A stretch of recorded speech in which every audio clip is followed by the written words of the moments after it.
sein de l'EPSM de la vallée de l'Arve. Et donc, tu nous présentes un poster qui est issu de ton travail de mémoire IPA. C'est à toi. On vient du même département, si ça vous a échappé. Juste pour ça. Bonjour à tous, bonjour à toutes. Merci de m'avoir invité. Merci pour l'organisation. Fidèle allié. J'ai vraiment le plaisir de présenter ça. Alors j'arrive avec beaucoup d'humilité, peu de courage et voire un peu de témérité de vous présenter ce travail devant ce parterre d'écrivains, de chercheurs, de défenseurs du métier d'infirmier en psychiatrie, de défenseurs et d'écrivains émérites. Et moi, je viens avec mon petit niveau, mon petit travail, mais que je suis très contente de vous présenter. Donc, double challenge, parce qu'en plus, il va falloir que je sois synthétique. Et Jean, qui a été mon directeur de mémoire, vous dira que sur ce sujet, j'ai beaucoup de mal à l'être, mais je vais y arriver. Plus sérieusement, donc je suis Noémie Sperrer, je suis infirmière, je suis diplômée de 2001. J'ai un parcours d'infirmière clinicienne et je suis devenue infirmière en pratique avancée.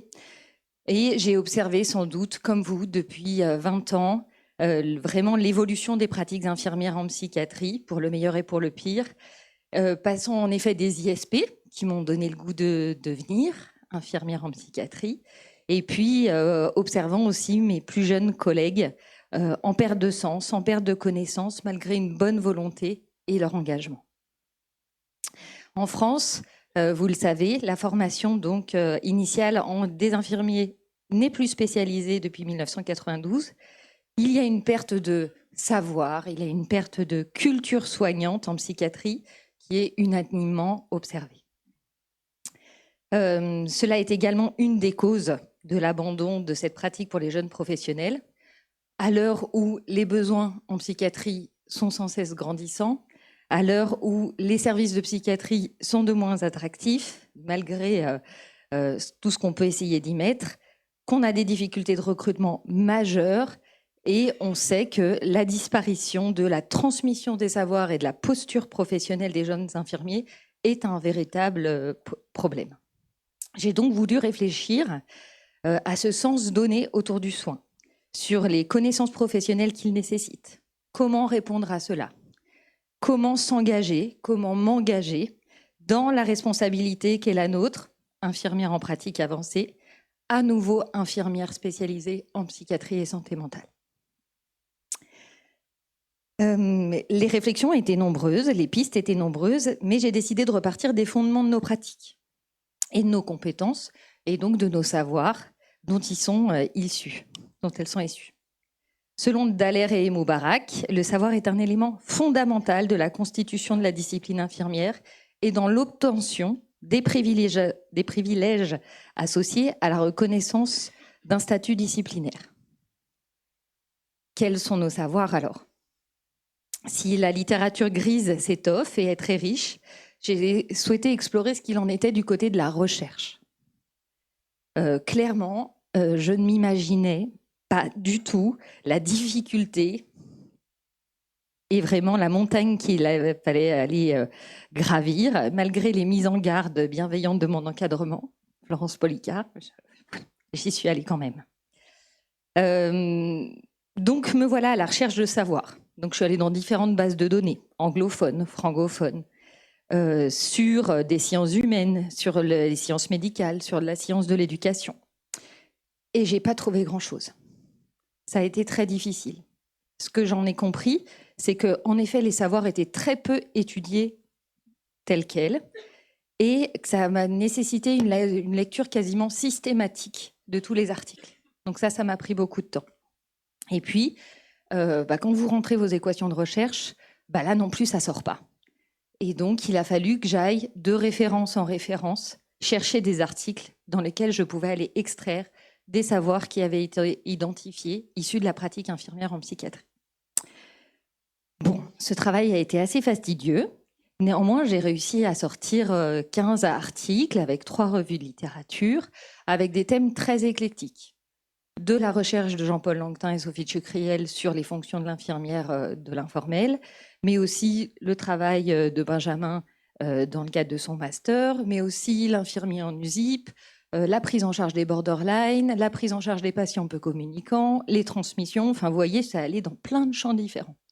Et de tout ça, j'ai pu extraire vraiment tous les savoirs qui pouvaient être cités. J'ai choisi de les organiser parce qu'après, il fallait quand même analyser ça et les organiser. Et j'ai repris des typologies que j'avais trouvées lors de ma recension d'articles. Si ces typologies, elles n'étaient pas spécifiques en psychiatrie, en fait. Et elles se sont montrées très pertinentes à notre pratique. Les savoirs sont donc ici éthiques, ils sont personnels, ils sont perceptuels, esthétiques, pratiques, contextuels, empiriques, expérientiels et enfin sociopolitiques et émancipatoires. Bon, je vous avoue que je ne les ai pas comptés. Et je ne vais pas tous vous les énoncer parce que sinon je ne vais pas atteindre mon objectif de la synthèse, mais je les partage volontiers.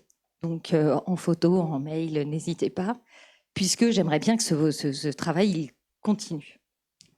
Les limites de ce travail, c'est clairement que la faible possibilité de reproductibilité du processus, parce que j'imagine que si vous refaites la même chose demain, vous trouverez d'autres choses, et tant mieux.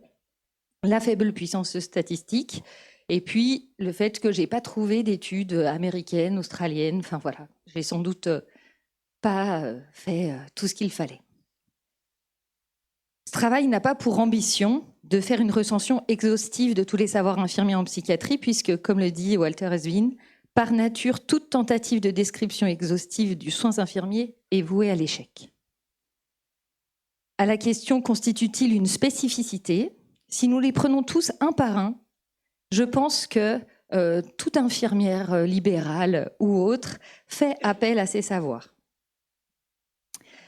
À mon sens, ce qui fait la spécificité du métier infirmier en psychiatrie, c'est l'intensité, la complexité et l'approfondissement que l'association de ces savoirs nécessite. Ceci en assure le gage de la qualité de la relation et en font son point d'orgue. Cette revue de littérature est à la fois un acte militant de faire parler du métier d'infirmier en psychiatrie et de ses spécificités. Dallaire et Jovic disent qu'un savoir disciplinaire doit être public, publié, accepté, vérifié, discuté, afin de faire partie du domaine public et du savoir de l'humanité. C'est également, pour moi en tout cas, le support pour réfléchir, qui pourrait aussi nous aider à argumenter les formations que nécessite le métier d'infirmier en psychiatrie et l'accompagnement dans leur professionnalisation auprès des jeunes professionnels. Ce travail me permet aussi d'étayer à la fois ma pratique clinique au quotidien, mais aussi d'améliorer mes connaissances, la métacognition de notre travail pour pouvoir mieux la transmettre aux nouveaux professionnels. Et maintenant, j'ai besoin de vous. J'ai besoin de spécialistes qui me disent ce que j'ai pas su trouver. J'ai besoin de gens engagés qui ont envie de faire émerger ou développer ce travail. Et puis, si l'idée d'un travail qui ne sera jamais achevé vous fait pas peur, vous êtes les bienvenus.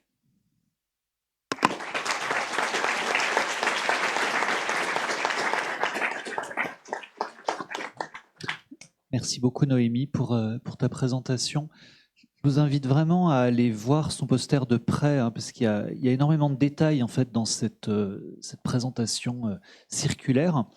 Et quel que soit l'endroit où on se situe dans cet écosystème, ça nous intéresse tous, vraiment de voir tout ce qui peut être mobilisé de manière intentionnelle ou non.